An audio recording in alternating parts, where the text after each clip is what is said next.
오늘 함께 읽은 누가복음 16장에 있는 이 말씀은 언뜻 보기에는 참 어렵게 보이는 말씀입니다. 왜냐하면 분명히 불의한 청지기인데 그 청지기를 활용해서 의롭다 하고 옳다 하고 지혜롭다라고 말하기 때문에 그렇습니다. 오늘 함께 읽은 말씀의 핵심은 4절과 그리고 8절 말씀을 보아야 됩니다. 4절에 보면 내가 할 일을 알았도다 라고 청지기가 고백하죠. 그리고 8절에 가서는 그 주인이 이렇게 말합니다. 이 옳지 않은 청지기가 이 일을 지혜 있게 하였으므로 그를 칭찬하는 겁니다. 청지기가 주인으로부터 해고 통고를 받은 다음에 옳게 지혜롭게 행동했다라는 말씀이죠. 이 어떤 부자의 청지기에 대한 이야기를 들을 때에 우리가 건너뛰어서는 안 될 것이 있습니다. 그게 뭐냐면 이 말씀을 듣고 있는 청중이 누구인가 하는 것입니다. 예수님께서 이 비유의 말씀을 누구에게 하셨습니까? 16장 1절에 이렇게 기록하고 있습니다. 또한 제자들에게 이르되, 그러니까 이 말씀을 듣고 있는 사람은 누굽니까? 예수님 앞에 앉아 있는 12명의 제자입니다. 그 제자들을 향해서 이 청지기의 비유를 통해서 가르치시고자 하는 것이 있다는 겁니다. 그러니까 이 내용을 빠뜨려버리고 그냥 이 비유만 본다면은 우리는 다양하게 생각하고 이게 왜 이럴까? 참 어려운 비유다 이렇게 말할 수 있다는 겁니다. 분명한 것은 이 비유는 옳고 그름에 대한 이야기가 아닙니다. 그 청지기가 어떤 태도를 취했느냐에 대한 이야기입니다. 그래서 내가 할 일을 알았다. 그동안 할 일을 하지 않던 친구가 내가 할 일을 알았다라고 고백하고 지혜롭게 행동한 것에 대해서 칭찬하는 비유이고, 이 비유는 많은 청중들에게 던지는 무작위하게 다른 사람들에게 던져버리는 이런 비유가 아니라 꼭 집어서 12명의 제자들에게 하시는 말씀입니다. 주인의 재산을 낭비한다는 비난을 받는 청지기는 예수님 앞에서 이 이야기를 듣고 있는 제자들, 그리고 각 시대마다 이 말씀을 읽으며 고개를 갸우뚱하며 이게 무슨 내용이야 라고 말하고 있는 예수 믿는 사람들입니다. 바로 저에게, 여러분에게 주시는 비유입니다. 이 말씀으로 혹시 내가 주인의 재산을 낭비하고 있지 않는가 들어야 할 것입니다. 재산을 낭비하고 있는 청지기에 대한 이야기를 제자들에게 하는 겁니다. 주님께서는 제자들에게 많은 것을 주셨어요. 주인의 재산으로 주신 거죠. 그러면서 이 비유를 통해서 뭘 말씀하시겠어요? 너희들이 지혜를 잃어버려서는 안 된다. 하나님께서 너희에게 주신 그 재산을 낭비하지 말라. 이렇게 말씀하시는 겁니다. 자, 이제 우리는 그럼 어떻게 해야 될까요? 이 말씀을 통해서 내게 주신 주인의 재산을 낭비하고 있는 것은 없는가 돌아봐야 할 것입니다. 불의한 청지기는 자기에게 맡겨진 이 주인의 재산을 어떻게 사용하여 불의한 평가를 받았는지 한번 보십시오. 1절에 그가 주인의 소유를 낭비한다는 말이 그 주인에게 들렸습니다. 주인의 소유를 낭비하면 청지기의 직무를 계속할 수 없을 것입니다. 멈춰야 합니다. 만약에 주인이 그에게 주는 재산을 공급을 멈춰버리면 그는 아무것도 할 수 없게 되겠죠. 우리에게 관리해야 될 주인의 재산은 우리의 생명에서 시작해서 우리가 값을 지불하지 않고 사용하는 하나님으로부터 나오는 모든 것들을 가리켜 재산이라고 말할 수 있을 것입니다. 청지기는 자기 주인의 소유를 낭비했습니다. 그 말은 주인이 기뻐하는 곳에 사용하지 않았다라는 뜻이 될 것입니다. 그런데 이 청지기를 한번 보십시오. 주인이 다시는 청지기 일을 할 수 없을 거다. 그만 결산하고 멈춰라 라고 말했을 때에 속으로 말합니다. 내 직분을 빼앗으려 하니 내가 무엇을 할까? 땅을 파자니 힘이 없고 빌어먹자니 부끄럽다. 그리고 나서 곰곰이 생각해서 자기가 해야 될 일을 알아차렸습니다. 주인이 이 청지기의 일거수일투족을 다 보고 있는 것처럼 우리의 주인 되신 하나님께서 우리에게 자신의 것을 맡기신 후에 우리를 보고 계실 것입니다. 주님께서 우리를 불러서 셈하기 전에 우리는 교만한 자리에서 속히 벗어나야 할 것이요, 게으른 자리에서 벗어나야 할 것입니다. 잠언도 우리를 향해서 게으른 자여라고 말하면서 우리가 마땅히 해야 될 것이 무엇인지를 알게 합니다. 우리는 없는 것이 아니라 이미 주님으로부터 많은 것을 받아서 가지고 있습니다. 혹시라도 우리에게 맡겨주신 일들을 감당할 수 없겠다는 생각이 든다면 재산을 잘 관리할 수 있도록 지혜를 주십시오라고 기도해야 할 것입니다. 오늘 말씀을 통해서 첫 번째 우리가 살핀 것은 나에게 주시는 말씀이다. 하나님께서 내게 맡기신 재산에 대해서 충성되이 사용하라고 다시 한번 깨우쳐 주시는 말씀이다 라고 받는 것입니다. 다음으로 우리가 봐야 될 것은 청지기직을 청산하라는 통지를 받은 후에 4절에서 그가 고백했던 말입니다. 내가 할 일을 알았도다. 물론 그가 한 일은 뭐냐면 빚진 사람들을 다 불러다가 자기 마음대로 임의로 탕감해버린 겁니다. 그런데 우리가 봐야 될 것은 그가 불의한 일을 하고 있는 그 모습을 보는 게 아니라 주님이 이 비유를 통해서 드러내고자 하시는 것입니다. 자기 미래를 위해서 새로운 계획을 수립하고 새로운 일거리를 찾아내는 그 지혜를 칭찬하고 있다는 말씀이었죠. 주인이 찾아와서 이 청지기에게 그만두라라고 말씀한 그 일은 이 게으르고 교만한 청지기가 바뀌게 된 계기가 된 것입니다. 주인의 채무자들을 일일이 불러서 그들의 빚을 탕감해서 문서를 새롭게 작성했습니다. 우리가 볼 때에 그는 허위 문서 작성을 했고 채무자들하고 결탁해서 주인의 재산상의 손해를 입혔습니다. 죄가 가중되는 겁니다. 그런데 이 말씀을 하려는 예수님의 의도는 그가 불의하다, 그가 악하다 이게 아니라 그가 지혜롭다는데 맞추고 있다는 것이죠. 그래서 8절에 이렇게 말씀하는 겁니다. 이 세대의 아들들이 자기 시대에 있어서는 빛의 아들들보다 더 지혜롭다. 오히려 더 지혜롭다. 그런데 제자들은 지혜롭지 못하게 행동하고 있다는 뜻이 되겠죠. 청지기의 행동이 옳은 것처럼 보입니까? 결코 그렇게 보이지 않습니다. 하지만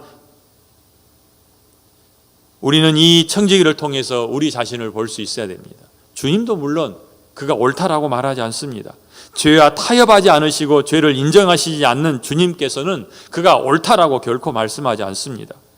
칭찬하신 것은 아무 쓸모가 없고 손해를 끼치던 이 게으른 종이 자신의 미래를 위해서 자기에게 있던 그 자리에서 박차고 일어나서 새로운 것을 계획한다는 겁니다. 불의한 재물로 친구를 사귀죠.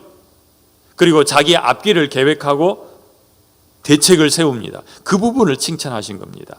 심판의 날이 임할 것을 대비하는 종의 슬기로운 모습을 주님이 드러내고자 하신다는 겁니다. 우리는 이 말씀을 통해서 우리 자신을 봐야 됩니다. 첫 번째, 자기 앞에 닥친 문제에 대해서 새로운 계획을 세우고 해결하는 이 청지기를 통해서 배워야 합니다. 나는 내 미래에 대해서 어떤 계획들을 세우고 있는가? 우리는 다 같이 주님 앞에 서게 될 것입니다. 그날을 어떤 모습으로 준비하고 있습니까? 또한 이 청지기의 비유를 통해서 우리가 알 수 있는 두 번째 지혜가 있습니다. 그는 재물을 움켜쥐려 하지 않고 이 재물로 친구를 사깁니다. 재물은 움켜쥐는 것이 아닙니다. 재물은 결코 우리 인생 가운데 들어와서 우리의 목적이 될 수 없습니다. 재물은 수단입니다. 이 청지기는 주인의 재물이긴 하지만 자기가 그것을 움켜쥐려고 하지 않습니다. 친구를 사귀는 것보다 이제 통고를 받았으니 한탕을 더 저질러서 재물을 모아놓는다면 그거 먹고 살 수도 있지 않습니까? 그런데 그렇게 생각하지 않습니다. 그는 자기가 가진 재물을 써서 탕감해주고 친구를 사귀는 거죠. 그것이 지혜롭다라고 주님이 말씀하시는 겁니다. 재물은 결코 우리의 주인이 될 수 없습니다. 하나님을 대신할 수 없습니다. 나중에 주님이 한 번 더 이 말씀을 하시죠. 또한 이 비유를 통해서 세 번째 우리가 얻을 수 있는 것은 심판의 날을 대비하는 종의 모습이 지혜롭다는 것입니다. 분명히 이 비유를 통해서 주님이 제자들에게 하시고자 하는 말씀입니다. 자기 앞에 닥친 미래의 문제에 대해서 새로운 계획을 세우려 하는 모습, 주님이 칭찬하시는 모습이죠. 그리고 재물을 목적이 아닌 수단으로 써서 친구를 사귀려고 하는 모습, 세 번째로는 심판의 날을 대비하는 모습, 이것들이 지혜로운 모습이었다는 것입니다. 우리는 이 모습을 통해서 우리에게도 교훈 삼을 수 있겠지요?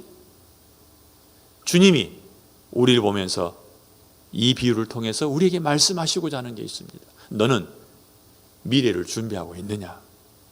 너는 돈의 주인이 되어 있느냐? 그렇지 않으면 돈을 부리며 살고 있느냐? 너는 심판을 맞이할 준비를 하고 있느냐? 물으시는 겁니다. 내게 하시는 이 말씀을 들을 수 있기를 바라고요. 9절에서 13절까지 말씀은 이제 이 재물과 관련되어서 이어지는 또 다른 교훈들입니다. 한 세 가지 정도를 말씀하고 있죠. 비유를 말씀치고 나서 제자들을 둘러보시면서 몇 가지 짧은 교훈의 말씀을 주시는 겁니다. 첫 번째 주시는 말씀이 뭐냐면, 불의한 재물을 가지고 친구를 사귀면 재물이 없어질 때에 친구들로 인하여 영원한 처소로 들어가게 될 것이다, 이렇게 말씀합니다. 다소 이해하기 어렵게 느껴지기도 합니다. 하지만 재물로 사람들에게 구제하여 그것을 하늘에 쌓아두라라고 말씀하신 주님의 또 다른 가르침을 생각한다면, 재물을 가지고, 불의한 재물이지만 이걸 가지고 친구를 사귈 때에 그것이 어떻게 유익이 되는가 하는 것을 조금이나마 이해할 수 있을 것입니다. 물질을 선한 곳에 사용하여 도둑이나 좀이 없고 동록도 없는 하늘에 쌓고 재물이 있는 하늘의 마음을 두고 살아가는 하나님의 자녀의 모습을 생각하면 이 말씀을 이해할 수 있다는 것입니다. 어리석은 부자의 비유를 아십니까? 그가 소출이 많아서 배를 두들기면서 창고를 더 지어야겠다라고 말할 때에, 네가 모아놓은 그 재물, 오늘 밤에 너를 데려가면 누구의 것이 되겠느냐라고 말씀하셨던 주님의 말씀을 생각하면 좀 더 이해가 확실해질 것입니다. 우리는 재물을 어디에 사용합니까? 재물을 이렇게 친구 사귀는 데 사용합니까? 재물을 하늘에 쌓아두는 데 사용합니까? 9절 이하의 말씀을 통해서 한번 찾아봐야 될 것입니다. 10절에 보니까 이제 두 번째가 하죠. 이어서 불의한 재물이나 맡은 남의 것, 그리고 작은 일에 충성하는 자가 더 큰 것을 맡을 수 있음을 말씀합니다. 적은 재물이라 할지라도 그것을 충성스럽게 맡은 사람이 큰 것도 맡을 수 있다라는 얘기입니다. 그래서 이렇게 말씀하죠. 10절입니다. 지극히 작은 것에 충성된 자는 큰 것에도 충성되고 지극히 작은 것에 불의한 자는 큰 것에도 불의하니라. 책임감에 대해서 말씀하시죠. 주님이 맡긴 것에 대해서 이건 너무 작아. 나를 뭘로 보는 거야? 달란트의 비율을 잘 알고 계실 겁니다. 5달란트, 2달란트, 1달란트. 1달란트 받은 사람의 모습이 우리 안에 있어서는 안 될 것입니다. 그것이 작다 느껴질 때 그것에 충성하면 하나님이 더 큰 것으로 맡기실 줄로 믿습니다. 여러분의 사고는 어떻습니까? 여러분의 생각은 어떻습니까? 혹시 살아오시면서 이건 하나님이 너무 작아요. 내가 이거 갖고 뭘 합니까? 주시려면 좀 큰 걸 주시지. 자리를 주시려면 좀 높은 자리를 주시고 좀 더 많은 재물을 줘서 큰 일을 하게 하시지. 큰 임무를 맡기시지. 왜 이 작은 것을 맡기십니까? 하고 불평했던 적은 없습니까? 혹시 지금 그러고 있지 않습니까? 혹시 2021년 여러분에게 맡기신 재물이 너무 적다고 하나님 앞에 불평하고 있지 않습니까? 지금 맡고 있는 이 일에 충성하지 않으면 결코 큰 일을 맡을 수 없을 것이요, 지금 내게 맡겨주신 이 재물을 내가 잘 사용하지 않으면, 하나님께서 기뻐하시는 데 사용하지 않으면 하나님은 더 큰 것으로 맡기지 않을 것입니다. 우리도 그렇습니다. 자녀들이 재물을 유용하게 사용할 수 있는 능력에 맞춰서 용돈의 크기를 키워갑니다. 함부로 쓰는 아이에게 많이 주지 않는 것처럼, 충성스럽게 쓰지 않는 아이에게 더 많은 것으로 맡기지 않는 것처럼 하나님도 우리에게 그렇게 하실 거라 말씀하고 있는 것입니다. 세 번째 말씀합니다. 이 13절입니다. 13절 말씀 읽어보면 집 하인이 두 주인을 섬길 수 없나니 혹 이를 미워하고 저를 사랑하거나 혹 이를 중히 여기고 저를 경히 여길 것임이니라. 너희는 하나님과 재물을 겸하여 섬길 수 없느니라. 재물은 어떤 이유라도 하나님을 대신할 수 없습니다. 우리 속에 들어와서 하나님의 역할을 할 수 없습니다. 하나님을 의지하는 것처럼 재물을 의지하고 있다면 당장 포기해야 합니다. 하나님이 아닌 돈이 나의 주인이 되어 나를 부려먹고 있다면 당장 그 결박을 끊어야 된다는 얘기입니다. 여러분의 주인은 누구입니까? 나는 무엇 때문에 일합니까? 나는 무엇 때문에 오늘 아침에 일어나서 숨을 다시 쉬기 시작했습니까? 돈 때문입니까? 그렇다면 돈이 내 주인일 것입니다. 하나님 때문입니까? 그럼 하나님이 내 주인인 거지요. 분명히 말씀합니다. 둘은 공존할 수 없습니다. 하나만 있을 수 있습니다. 아주 교묘하게 둘 다 가지고서 하나님은 주인이고 돈은 그 밑에 있는 것처럼 생각하면서 사실은 돈에 이끌려서 살고 있는 삶이 있다면 당장 청산해야 할 것입니다. 두 주인을 모시고서는 그분의 자녀라, 그분의 백성이라, 그분의 나라에 들어갈 수 있는 사람이라 말할 수 없기 때문입니다. 우리의 생각과 우리의 기준을 분명히 해야 할 것입니다. 하나님을 섬기고 돈을 부릴 수 있는 선한 청지기가 다 되시기를 바랍니다. 다시 한번 말씀드립니다. 오늘 비유의 말씀은 다른 사람이 아닌 제자들에게 주시는 말씀입니다.